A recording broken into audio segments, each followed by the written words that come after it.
Hello friends, অনেক দিন পর আমি টবের ভিডিও ছাড়ছি, কেননা আমার বাড়িতে কনস্ট্রাকশনের কাজ হচ্ছিলো, তোমরা জানো। তো আমি এখন আমার বাড়ির কাজ মোটামুটি অলমোস্ট কমপ্লিট। তো সেই কারণে আমি দেখো আবার দুটো নতুন টব কিনে এনেছি, আর তার সাথে একটা জবা গাছ। আর জবা গাছটার ফুলের রঙটা একদম অন্যরকম। এটা অবশ্য আগে ফুটেছিল, দেখতেই পাচ্ছ, রঙটা বুঝতে পারছো কিনা। এটা শুকিয়ে গেছে, পড়ে গেছে। তো এই যে জবা গাছের এই রঙটা, তো ফুটলে অবশ্যই তোমাদের সাথে আমি শেয়ার করব। তো এই গাছটা আমি এখন লাগিয়ে দেবো টবে। তো তোমরা অবশ্যই আমার চ্যানেলটাকে কিন্তু লাইক করবে, সাবস্ক্রাইব করবে, আর ভিডিওটা পছন্দ হলে অবশ্যই কমেন্টস করবে। চলো আমি গাছটা লাগাই, তারপর তোমাদেরকে দেখাচ্ছি।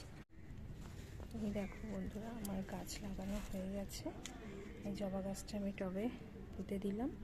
তো যখন ফুল ফুটবে অবশ্যই সে ছবি বা সে ভিডিও তোমাদের সাথে আমি শেয়ার করবো। আজকের মতো টাটা।